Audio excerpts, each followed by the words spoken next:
Bonjour, cette vidéo est destinée à mes élèves de 4e et traite du thème 4 de l'année intitulé « Le système nerveux ». Je vous invite à faire régulièrement des pauses lorsque cela est nécessaire. Le chapitre que nous allons traiter s'intitule « De la perception de notre environnement à la réalisation de mouvements ». Regardons cette séquence vidéo. Le but ici est de comprendre ce qui se passe dans le corps du gardien au niveau biologique entre le moment où il va voir le ballon et le moment où il va arrêter le ballon.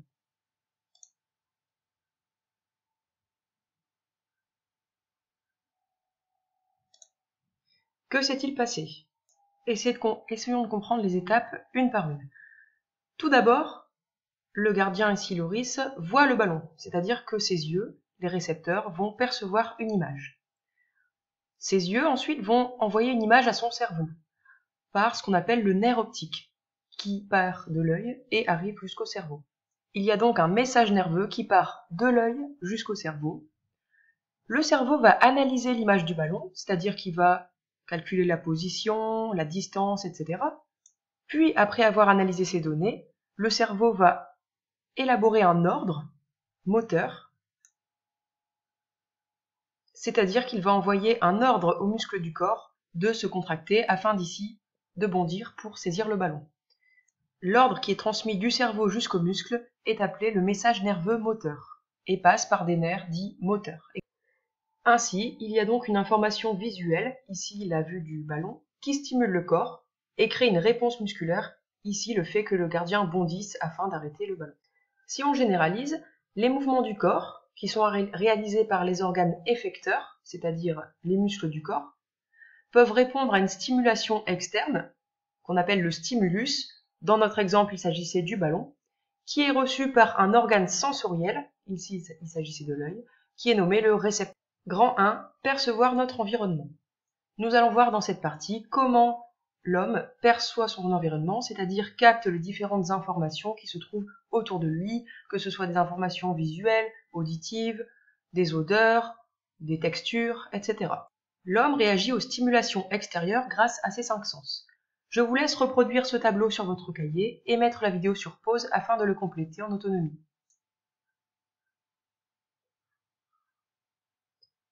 Nous allons maintenant procéder à la correction. Dans cette colonne se trouvent les 5 sens. Ici, les organes des sens, c'est-à-dire les récepteurs qui vont capter différentes informations. Et le stimulus, c'est ce qui va déclencher une réaction, c'est-à-dire l'élément qui est capté, l'élément déclencheur. Donc évidemment, la vision, l'organe des sens sont les yeux qui peuvent être stimulés par une image, par exemple, une personne, un objet. L'odorat, l'organe des sens, il s'agit du nez. Et le stimulus, c'est bien sûr une odeur. Pour le goût, c'est bien sûr la langue qui va être le récepteur. Le stimulus, c'est une saveur, un goût. L'ouïe, c'est donc bien sûr les oreilles qui vont capter les sons. Et enfin, le toucher, qui est capté par la peau, qui peut sentir les textures, les pressions des objets. Nous allons voir dans la partie qui suit comment est assurée la communication entre les yeux, c'est-à-dire les organes sensoriels, et les muscles, c'est-à-dire les organes effecteurs. Grand 2, la commande du mouvement. Le fait que nous puissions interagir avec notre environnement, c'est-à-dire capter les différentes informations qui se trouvent en permanence autour de nous, mais aussi le fait que nous puissions bouger notre corps, est dû au système nerveux. Alors le système nerveux comprend différentes parties.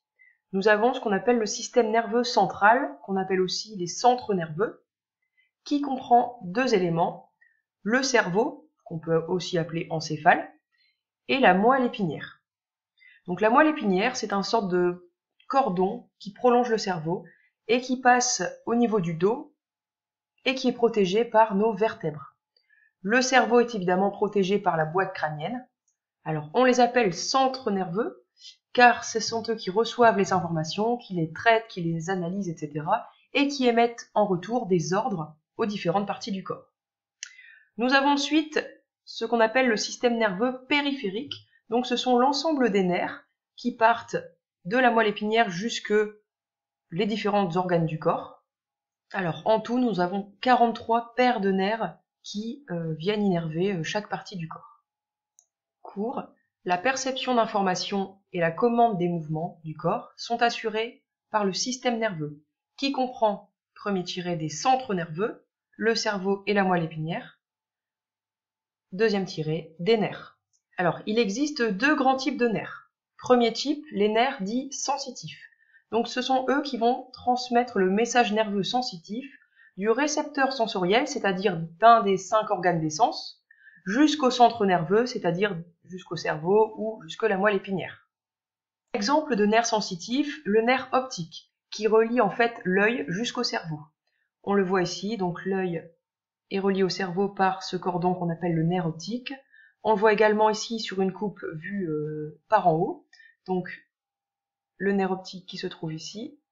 Il y en a deux évidemment, un pour chaque œil. Et ici on voit également une dissection d'une tête de merlan, donc c'est un poisson. Là on observe donc ces deux yeux, et les deux petits cordons ici qui se croisent sont les deux nerfs optiques qui arrivent jusque son encéphale, c'est-à-dire son cerveau qui se trouve ici.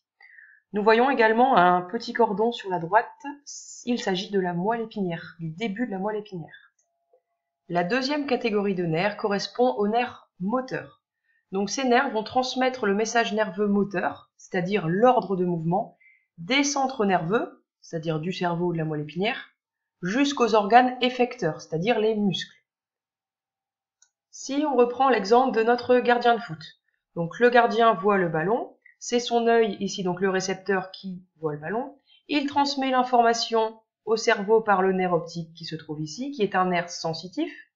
Le cerveau traite et analyse l'information et émet ensuite un ordre moteur qui passe par la moelle épinière, puis par le nerf moteur qui arrive jusqu'au muscle de la jambe, qu'on appelle l'effecteur et qui fait bondir la personne afin de saisir le ballon. Petite remarque, chez tous les mammifères, l'organisation du système nerveux est identique au nôtre. Donc ici par exemple le cheval, on voit ici son encéphale, sa moelle épinière et les différents nerfs qui partent de la moelle épinière jusqu'aux différents organes du corps. Et voici également l'exemple du chien. On voit ici son cerveau, sa moelle épinière qui est protégée par sa colonne vertébrale et les nerfs qui partent innerver les différents membres. Petite remarque, on trouve également un système nerveux chez d'autres groupes d'animaux, comme ici par exemple l'étoile de mer, le ver, chez certains insectes, chez la salamandre, sachant que le système nerveux, par exemple de l'étoile de mer, est beaucoup plus simple que le nôtre. On appelle ça des systèmes nerveux primitifs, qui leur permettent de sentir leur environnement, l'eau qui se trouve autour, les pressions, etc. Court, lorsque les organes sensoriels sont stimulés, les centres nerveux, cerveau et moelle épinière, reçoivent des informations, qu'on appelle messages nerveux sensitifs, transmises par des nerfs sensitifs. Le cerveau analyse les messages nerveux sensitifs et élabore en réponse des messages nerveux moteurs, transmis par des nerfs moteurs aux organes effecteurs. Regardons cette vidéo. Donc je vais lancer une balle à mes chiens.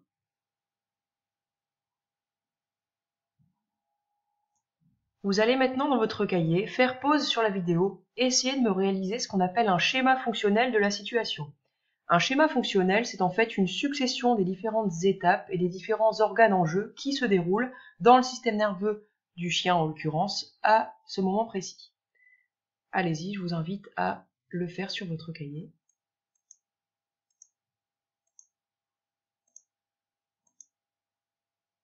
Voici la correction du schéma fonctionnel. Alors, la balle correspond ici au stimulus visuel, qui est capté par les yeux, c'est-à-dire les récepteurs, les organes des sens.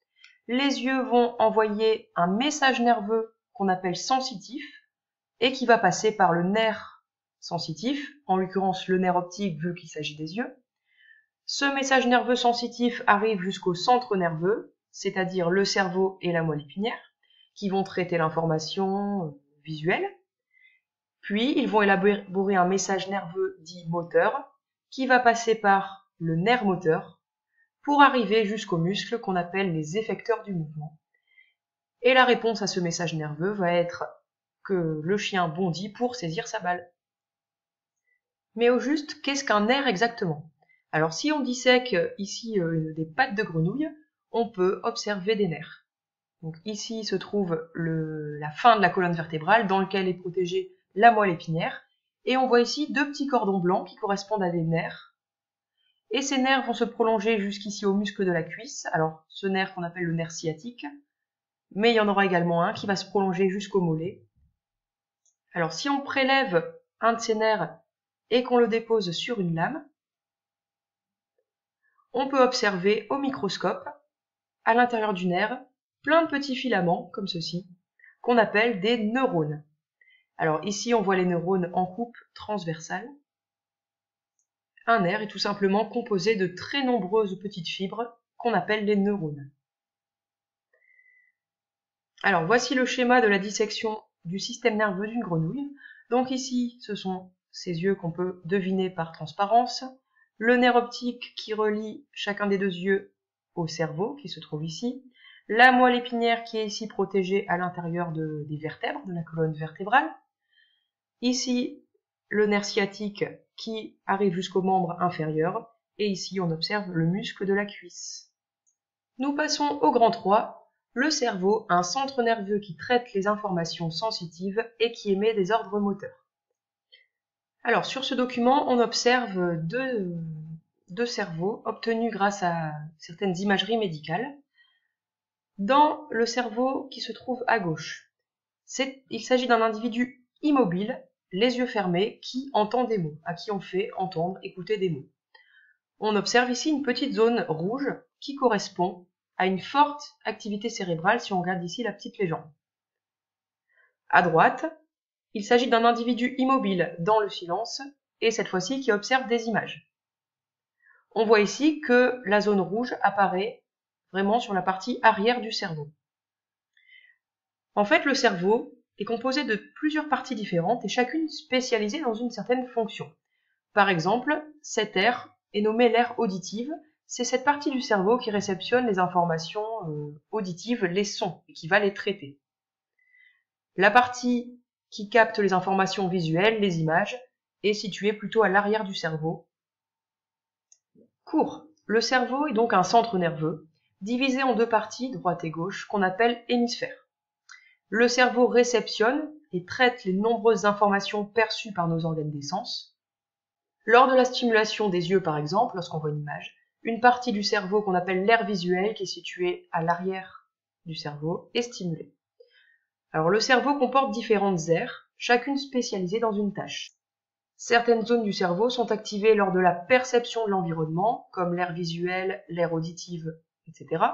Et d'autres zones du cerveau sont activées afin de commander le mouvement, c'est-à-dire afin de donner des ordres moteurs. On appelle ça les aires motrices. Et ces aires communiquent entre elles de façon très complexe, en permanence. Alors, pour information, voici les différentes aires sensitives du cerveau. Comme je le disais tout à l'heure, l'aire visuelle se trouve plutôt à l'arrière du cerveau, l'aire auditive sur le côté. On a ici l'aire du langage qui sert à élaborer des mots, à parler. L'aire motrice, c'est celle qui contrôle les mouvements, qui donne des ordres, qui se trouve ici en vert. L'aire gustative qui capte les goûts, etc., etc. Je vous disais donc que les différentes zones du cerveau communiquent entre elles de façon assez complexe. Par exemple, dans la fonction de lecture, il y a différentes aires qui vont communiquer entre elles. Celle de la vision, celle de la mémoire, celle du langage, etc., etc. Je vous laisse lire ce petit paragraphe.